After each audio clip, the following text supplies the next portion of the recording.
Topik firman Tuhan pada hari ini yaitu takut akan Tuhan. Takut dan gentar kepada Tuhan. Minggu yang lalu kita telah melihat dari firman Tuhan dalam buku Filipi, yaitu Filipi pasal 2, mulai ayat 12 waktu itu, di mana dikatakan, kerjakanlah keselamatanmu dengan takut dan gentar akan Tuhan. Kerjakanlah keselamatanmu dengan takut dan gentar akan Tuhan. Memang keselamatan anugerah. Kita menerima keselamatan bukan karena kebaikan kita. Itu anugerah Tuhan saja. Pada waktu kita mengakui di hadapan Tuhan, segala kebaikan kita tidak bisa menyelamatkan kita. Segala kejujuran kita sebagai kain lampu saja di hadapan Tuhan. Lalu kita mengaku dosa dan bertobat dan menerima Yesus sebagai Tuhan dan Juru Selamat kita. Kita pun diselamatkan Tuhan dan diangkat Tuhan jadi anak-anak Tuhan. Kita selamat, kita lahir baru, dosa kita diampuni. Namun kita belum ke sorga. Kita masih di dunia ini. Kita masih bayi-bayi rohani. Tuhan menghendaki kita bertumbuh terus, bertambah-tambah dewasa sebagai anak-anak Tuhan, bertambah-tambah mengerti, menyambut maksud Tuhan, dan bertumbuh dalam karakter kita, sehingga kita dibentuk menjadi bertambah-tambah seperti Yesus. Dan jangan lupa, perjalanan rohani kita ini ada musuh kita yaitu setan yang tidak suka kita ini selamat. Oleh sebab itu dia akan menghalangi pertumbuhan rohani kita dengan memakai kehendak daging kita. Dalam perjalanan menuju hidup yang kekal sampai kepada panggilan Tuhan itu, saudara, masih banyak pergumulan, masih banyak perjuangan, masih banyak pertempuran, masih banyak doa yang disampaikan, masih banyak pelayanan yang harus dikerjakan. Inilah yang dimaksud Tuhan, kerjakanlah keselamatanmu. Ini bagian kita. Memang Tuhan memberikan kerinduan kepada kita untuk mengerjakan semua hal tersebut, dan kesanggupan juga kepada kita. Sepanjang kita mengaku kepada Tuhan, dengan kekuatanku sendiri aku tidak akan sanggup Tuhan. Aku butuh Roh Kudus menyanggupkan aku Tuhan. Maka Roh Kudus akan kerjaan giatnya di dalam kita. Paulus berkata, Aku menyiksa tubuhku, aku menguasai tubuhku sepenuhnya, aku mendisiplin tubuhku, supaya jangan aku yang sudah mengajar orang lain terbuang. Paulus sudah mengajar orang lain berbuat perkara yang besar kepada Tuhan, harus juga mengerjakan keselamatannya dengan takut dan gentar kepada Tuhan. Oleh sebab itu dia menyangkal dirinya. Dia tidak mau dikuasai oleh tubuhnya, dia tidak mau dikuasai oleh dagingnya, dia tidak mau berjalan dalam kehendak daging karena itu membawa kepada maut. Dia berjalan dalam roh. Saya percaya penuh Paulus mengerti bagaimana berjalan dalam roh, karena dia menerangkan bagaimana seharusnya orang itu berjalan dalam roh. Dalam buku Galatia pasal 5, berjalanlah kamu dalam roh, niscaya kehendak daging tidak akan kamu genapkan, dia katakan. Oleh sebab itu Paulus menyangkal dirinya dan menguasai tubuhnya, supaya jangan aku yang sudah mengajar orang lain terbuang, dia katakan. Kalau Paulus bisa terbuang, hati-hati kita ini juga bisa terbuang, saudara. Dalam buku Wahyu dikatakan, kepada barang siapa yang menang, banyak sekali janji-janji Tuhan. Barang siapa yang menang, dia akan makan daripada mana yang tersembunyi itu. Barang siapa yang menang, dia tidak akan mendapat bahaya apa-apa daripada kematian yang kedua. Barang siapa yang menang, dia akan berpakaian putih, dia katakan. Barang siapa yang menang, dia akan makan daripada pohon kehidupan, dan seterusnya dan seterusnya. Barang siapa yang menang, hati-hati, kalau ada yang menang ada yang kalah. Biarlah kita semua menang. Tuhan menghendaki kita semua menang, amin. Tapi untuk menang ini ada usaha, untuk menang ini ada pergumulan, untuk menang ini ada perlombaan, di mana kita diwajibkan membuang semua dosa-dosa, membuang semua beban-beban kedagingan, buangkan semua duniawi daripada hidup kita. Jangan terlalu banyak melihat dunia ini, jangan terlalu banyak melihat TV, jangan terlalu banyak membaca koran, jangan terlalu banyak membaca majalah tapi tidak baca Alkitab. Itu merupakan beban, itu membutakan mata rohani kita, membuat kita duniawi. Mari sangkal diri kita, maju dalam Tuhan. Untuk menang, Mata tertuju kepada Yesus, berlomba dengan tekun. Amin, saudara. Lalu saudara beroleh mahkota kehidupan. Saudara beroleh mana yang tersembunyi. Saudara makan daripada pohon kehidupan. Saudara beroleh pakaian putih dan lain sebagainya. Banyak janji-janji Tuhan bagi mereka yang menang. Mereka yang menang. Kita semua harus menang. Tuhan menentukan kita harus menang. Tapi kita harus berusaha. Ini menjadi pelajaran bagi kita pada akhir zaman. Kita jangan sukakan perkara daging duniawi dosa. Jangan suka bersungut-sungut. Dan jangan menyembah berhala. Jangan jatuh dalam kedagingan percabulan. Mari kita hidup benar, hidup suci. Dan mengerjakan keselamatan kita dengan takut dan gentar kepada Tuhan. Takut dan gentar kepada Tuhan. Amin, saudara. Biarlah roh takut akan Tuhan berlaku bagi kita semua. Saudara, takut akan Tuhan berarti hormat kepada Tuhan. Ya, tiap kali kita berdoa dengan hormat. Tiap kali kita memuji menyembah Tuhan, kita memuji menyembah Tuhan dengan hormat kepada Tuhan. Jangan asal-asal. Tuhan tidak akan datang dalam pujian penyembahan yang seperti itu. Tiap kali kita bersorak sore atau celebration, nyanyi buat Tuhan, kita lakukan dengan hormat kepada Tuhan. Kita menghargakan Tuhan. Itu artinya takut akan Tuhan. Bukan gemetar di hadapan Tuhan. Bukan takut mati. Bukan. Tapi kita menghargakan Tuhan. Kita merindukan Tuhan. Hati kita rindu bertemu dengan Tuhan. Kita kagum akan Tuhan seperti nyanyian kita tadi berkata. Ku kagum hormat akan Dikau. Kau Tuhan yang layak disembah. Saudara, itulah artinya takut akan Tuhan. Dengan sendirinya kita akan mematuhi Tuhan kalau kita takut akan Tuhan. Dan kita menolak dosa. Oleh sebab itu roh takut akan Tuhan sangat penting dalam sidang Tuhan. Karena ini akan menurunkan berkat yang luar biasa bagi sidang Tuhan. Dan bagi anak-anak Tuhan. Bagi keluarga-keluarga. Keluarga-keluarga yang takut akan Tuhan akan mengajarkan firman Tuhan kepada anak-anaknya. Anak-anaknya juga takut akan Tuhan. Dan berkat takut akan Tuhan luar biasa. Takut akan Tuhan berarti kita mengasihi Tuhan. Mengasihi Tuhan, intim dengan Tuhan. Tetapi juga kita mengenal Dia sebagai Tuhan yang menghakimi dengan adil. Apakah Dia menghakimi dengan adil? Karena Tuhan tidak suka dosa. Dia akan menghukum dosa.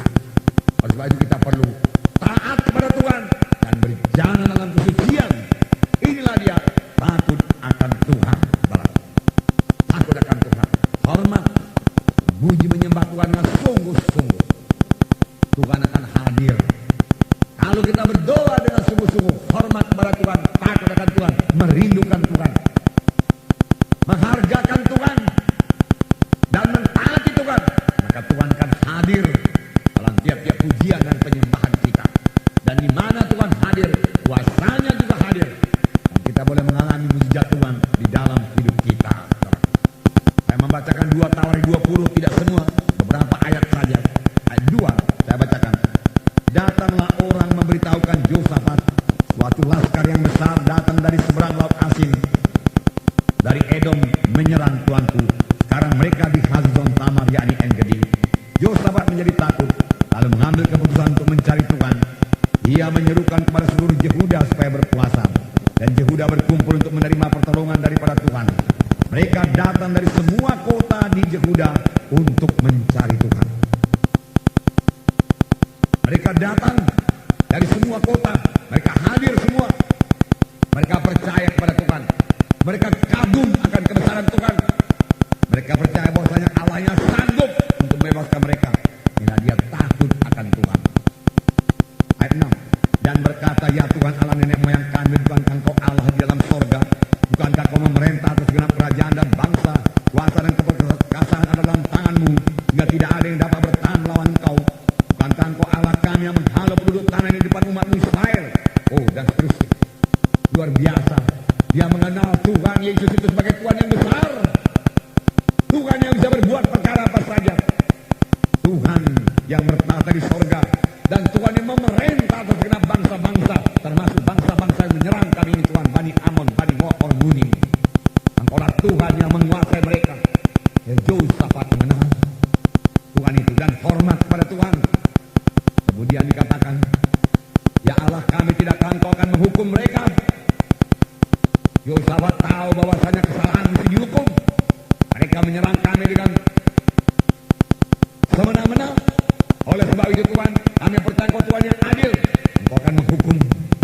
engkau menghukum. Ayat 13.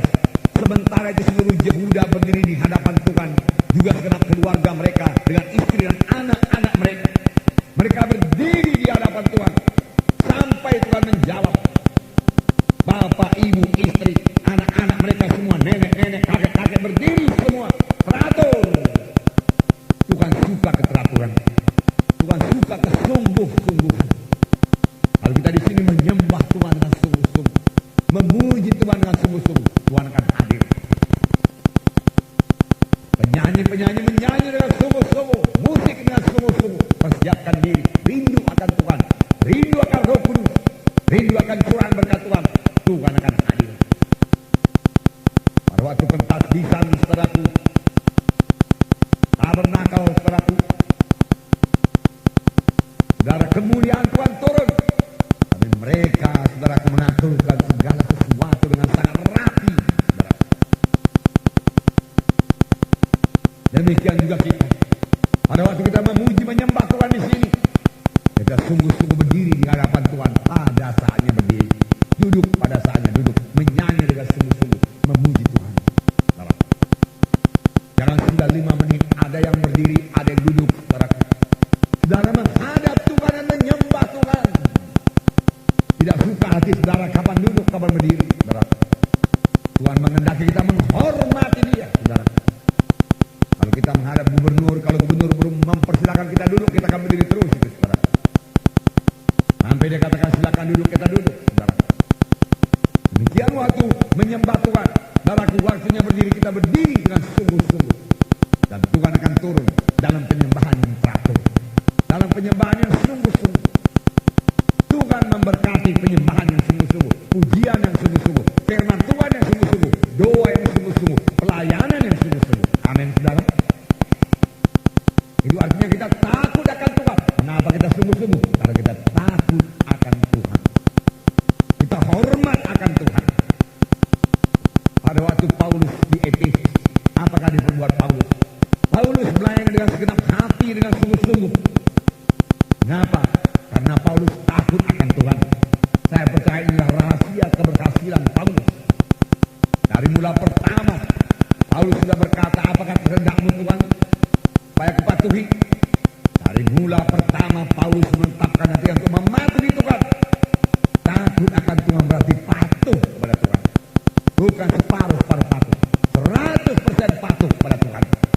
Kehendak Tuhan. Lalu Paulus menjelajah daerah Efesus. Rajin Paulus ini. Tuhan menghendaki kalau kita melayani dengan rajin, bukan melayani dengan malas. Pekerjaan orang malas tidak bisa diberkati Tuhan. Pekerjaan asal-asalan saja tidak bisa diberkati Tuhan. Hanya pekerjaan yang rajin diberkati Tuhan. Menjelajah daerah itu. Sampai dia bertemu dengan 12 orang murid di Efesus. Langsung dia tanya. Langsung dia keluarkan firman Tuhan. Sudahkah kamu menerima Roh Kudus tatkala kamu percaya? Belum pernah kami dengar kalau ada Roh Kudus. Kalau begitu dengan baptisan manakah kamu telah dibaptis? Dengan baptisan Yohanes. Benar. Tetapi Yohanes juga menunjuk pada seorang yang datang kemudian daripadanya, yaitu Yesus. Ketika mereka mendengar hal itu, mereka memberi dirinya dibaptis dalam nama Yesus. Dan ketika Paulus meletakkan tangannya ke mereka itu, mereka semua penuh dengan Roh Kudus dan mulai bernubuat. Jumlahnya kira-kira 12 orang. Selesaikah pelayanan Paulus? Tidak. Paulus melayani dengan tuntas, mengenakan amanat agung, perintah agung. Perintah agung berkata, perintah agung tidak berkata, jadikanlah mereka itu selamat, jadikan mereka itu lahir baru, jadikan mereka itu bertobat saja, atau baptis saja. Tidak. Perintah agung berkata, jadikan mereka itu muridku. Jangan anggap sudah selesai pelayananku kalau aku sudah bersaksi. Jangan anggap selesai pelayananku kalau aku sudah membawa dia kepada keselamatan dan berdamai di depan ini.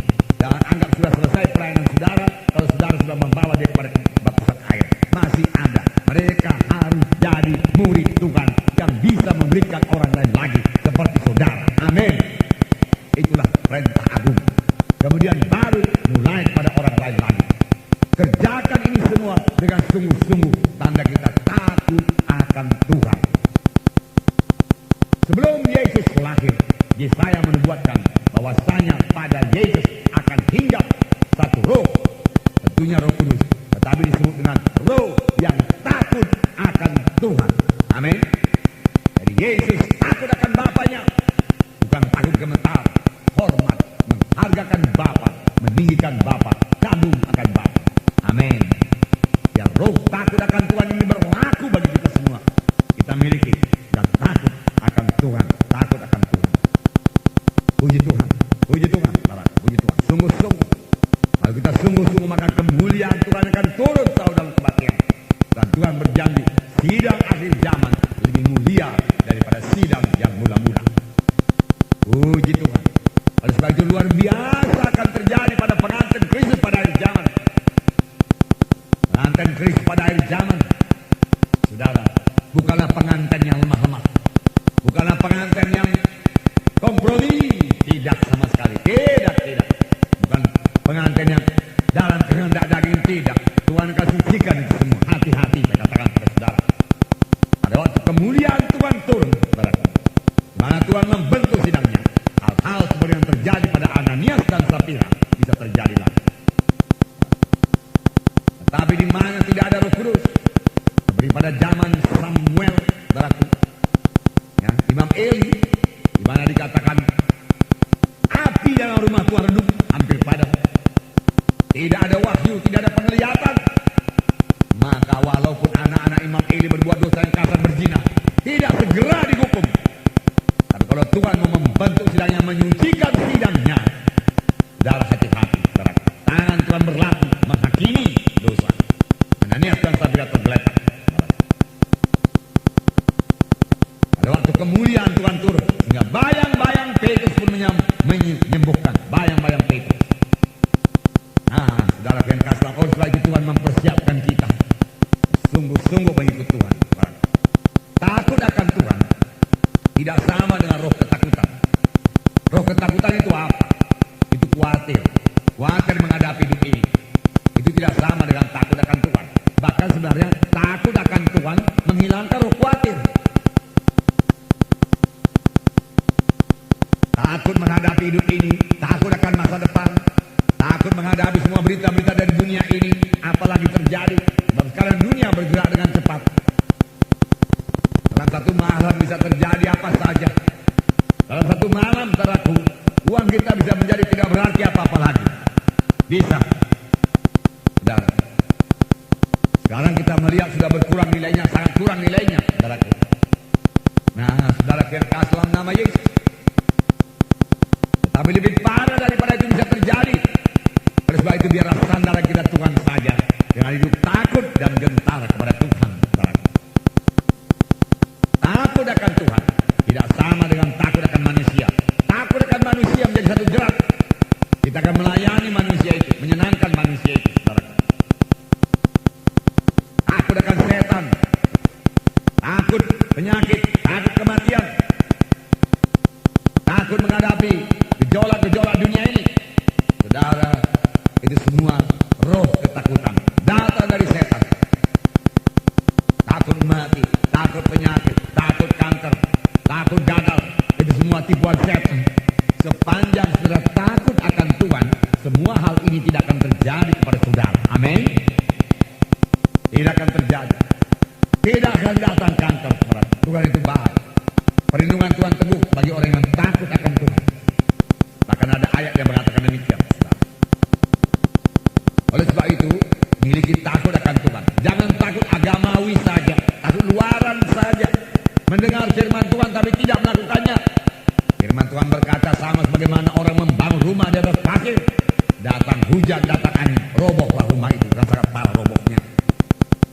Saudara, pertemuan-pertemuan dari orang-orang yang seperti ini, Tuhan, saudaraku, yang menyebut dirinya beragama, tetapi perilakunya luaran saja, dengan tidak ada minat untuk berubah dalam hatinya, tidak ada minat untuk meninggalkan segala dosa, tidak ada hasratnya untuk bertaubat sungguh-sungguh, Tuhan tidak akan hadir. Tuhan mengetahui hati kita. Yehezkiel 33, 31 dan 32. Yehezkiel 33 ayat 31 dan 32. Saya membacakan. Dan mereka datang kepadamu seperti rakyat berkerumun dan duduk di hadapanmu sebagai umat. Mereka mendengar apa yang kau ucapkan, tetapi mereka tidak melakukannya. Mulutnya penuh dengan kata-kata cinta kasih, tetapi hati mereka mengejar keuntungan yang haram. Mereka mendengarkan firman Tuhan dikatakan, tetapi tidak melakukannya. Firman Tuhan berkata, hendaklah kamu jadi pelaku-pelaku firman Tuhan. Yakobus 1:22. Mulutnya penuh dengan kata-kata cinta, tetapi hatinya mengejar keuntungan yang haram. Hati-hati ini, saudaraku, itu roh materialistis yang melanda dunia sekarang ini. Sama akan uang. Sungguh, engkau bagi mereka seperti seorang yang melakukan syair cinta kasih dengan suara yang merdu dan yang pandai main kecapi. Mereka mendengar apa yang kau ucapkan, tetapi mereka sama sekali tidak melakukannya. Mereka mendengar, tapi tidak melakukannya. Biarlah kita semua jadi pelaku-pelaku firman Tuhan. Karena itulah artinya takut akan Tuhan. Bukan takut luaran saja, bukan agamawi saja. Tidak. Dalam Markus pasal 7, sekali lagi Tuhan menegurkan bahwasanya bisa saja mereka itu mendengar firman Tuhan tapi hatinya jauh daripada Tuhan. Markus pasal 7 ayat 6 sampai 8. Saya membacakan. Jawabnya kepada mereka, benarlah nubuat Yesaya tentang kamu, hai orang-orang munafik, sebab ada tertulis, bangsa ini memuliakan aku dengan bibirnya, padahal hatinya jauh daripadaku. Percuma mereka beribadah kepadaku, sedangkan ajaran yang mereka ajarkan ialah perintah manusia. Nah, sini dikatakan, saudaraku, mereka ini memuliakan aku dengan bibirnya, hatinya jauh daripadaku.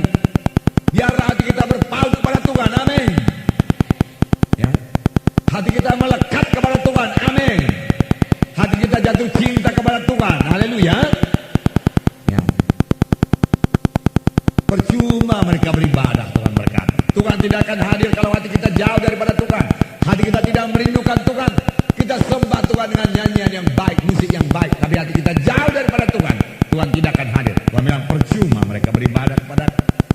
Sedangkan ajaran yang mereka ajarkan adalah ajaran manusia. Perintah apalagi yang terakhir ini lebih parah lagi. Perintah Allah kamu abaikan karena kamu ada di istiadatmu. Ada di istiadat. Ada di istiadat tidak membesarkan Tuhan. Ada di istiadat membesarkan manusia.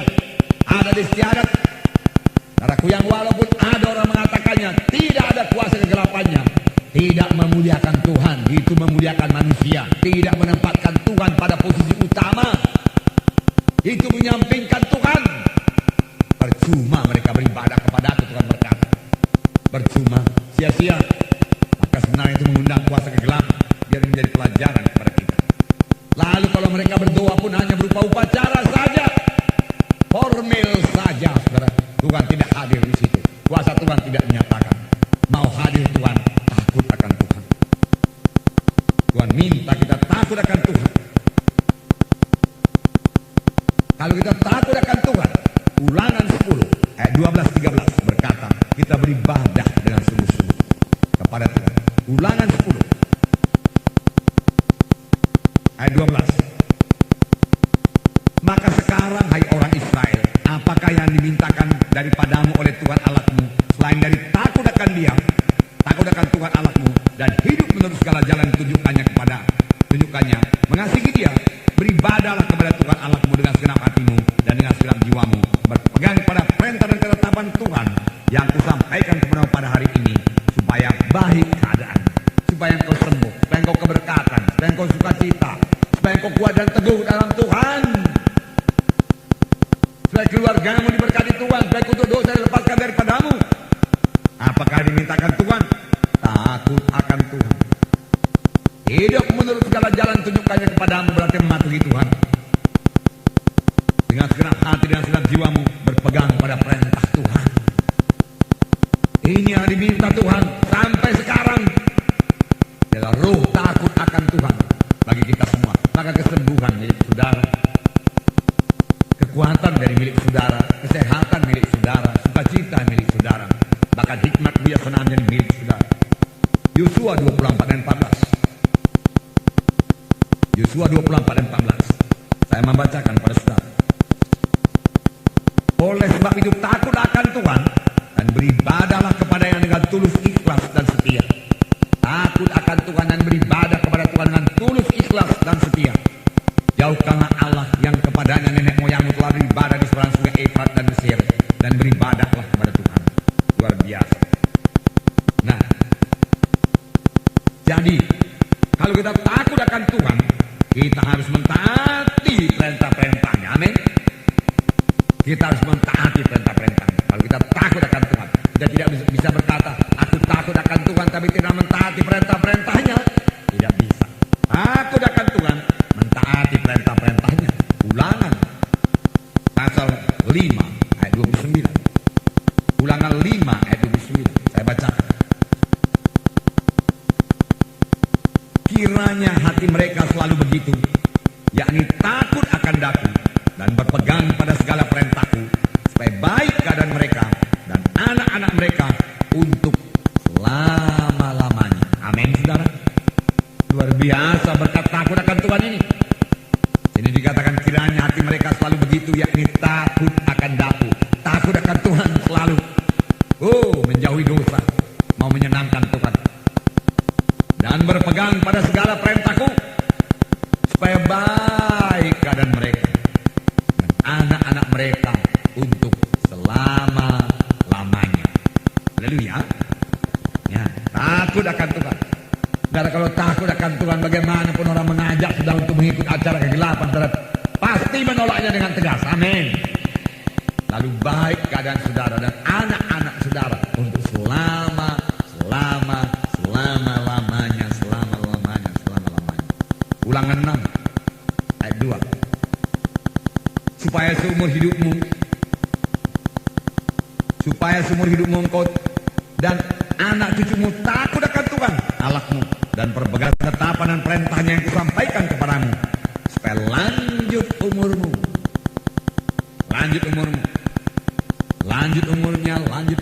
selalu nyanyi ulang tahun. Ya, tetapi mana tambahi sedikit, takut akan Tuhan, maka beroleh umur yang lanjut. Saudara menyanyikan lanjut umurnya, panjang umurnya, tapi tidak takut akan Tuhan, tidak akan dapat. Firman Tuhan berkata, ya, takut akan Tuhan dan ajarkan kepada anak-anakmu, maka lanjut umurmu. Sebab dalam ayat 6 dikatakan, Ulangan 6 ayat 6. Apa yang kuperintahkan kepadamu pada hari ini haruslah engkau perhatikan, dan haruslah engkau mengajarkannya berulang-ulang kepada anak-anakmu, dan membicarakannya apabila engkau duduk di rumahmu, apabila engkau sedang dalam perjalanan, apabila engkau berbaring, apabila engkau bangun. Haruslah juga engkau mengikatkannya sebagai tanda pada tanganmu, dan haruslah itu menjadi lambang pada dahimu, dan haruslah engkau menuliskannya pada tiang pintu rumahmu dan pintu gerbangmu. Haleluya. Haruslah diajarkan pada anak-anak kita. Takut akan Tuhan, ajarkan pada anak-anak kita. Jangan berdosa anakku, takutlah akan Tuhan, dia Tuhan yang besar, yang adil, yang menghukum, yang menghakimi. Jangan katakan, dia sobat kita anakku. Betul, dia sobat kita. Tetapi biarlah dia mengenal lebih dahulu Tuhan itu Tuhan yang besar, ajaib, berbuat perkara yang besar, sangat tidak sebanding dengan kita. Kita harus hormat kepada yang takut kepadanya, memang intim kepada dia sebagai sahabat. Bisa. Nah, ajarkan kepada anak kita takut akan Tuhan pada waktu kita berbaring, pada waktu kita bangun. Taruh firman Tuhan di sedang pintu kita, dalam rumah kita dan pintu gerbang kita, pintu rumah kita semua. Supaya anak-anak kita takut akan Tuhan dan hormat kepada Tuhan. Puji Tuhan. Amsal 3 ayat 7. Apakah lagi artinya? Amsal 3 ayat 7. Takut akan Tuhan dikatakan di sini. Amsal 3:7. Janganlah engkau menganggap dirimu sendiri bijak. Takutlah akan Tuhan dan jauhilah kejahatan. Itulah yang akan menyembuhkan tubuhmu dan menyegarkan tulang-tulangmu. Darahmu sembuh dari rematik, tulang-tulang secara segar, melompat-lompat sebagai anak kecil, walaupun sudah 60-70 tahun. Saudaraku, takutlah akan Tuhan. Amsal 3:7 dan 8. Janganlah engkau menganggap dirimu sendiri bijak. Takutlah akan Tuhan dan jauhilah kejahatan. Takut akan Tuhan berarti menjauhi kejahatan. Mengapa orang jatuh kepada dosa? Karena nggak takut akan Tuhan. Kehilangan takut akan Tuhan. Ya. Takut akan Tuhan, jauhi kejahatan. Itulah yang akan menyembuhkan tubuhmu dan menyegarkan tulang-tulangmu. Haleluya. Takut akan Tuhan bahwa kita memuji dan menyembah Tuhan dengan sungguh-sungguh. Mazmur 22 ayat 24-26. Mazmur 22 ayat 24 dan 26. Kamu yang takut akan Tuhan, pujilah Dia. Amin. Karena takut akan Tuhan, saudara akan memuji Tuhan.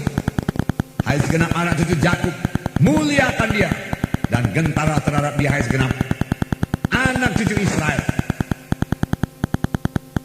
Sebab Ia tidak memandang hina atau merasa jijik kesengsaraan orang yang tertindas, dan Ia tidak menyembunyikan wajahnya kepada orang itu.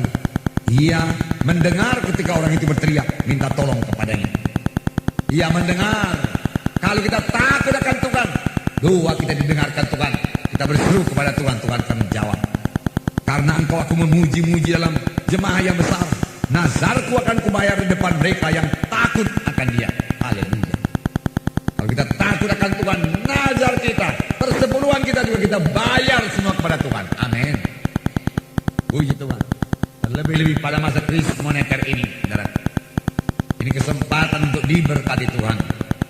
Puji Tuhan. Saya suka kita mendengar juga semua hari Jumat hamba Tuhan dari Cina, John Lee, mengatakan bahwasanya krisis itu berarti juga kesempatan. Kesempatan. Menurut tulisan Cina dia katakan, oke lah, saudara. Dengan iman saya terima itu, saudara. Memang ini kesempatan.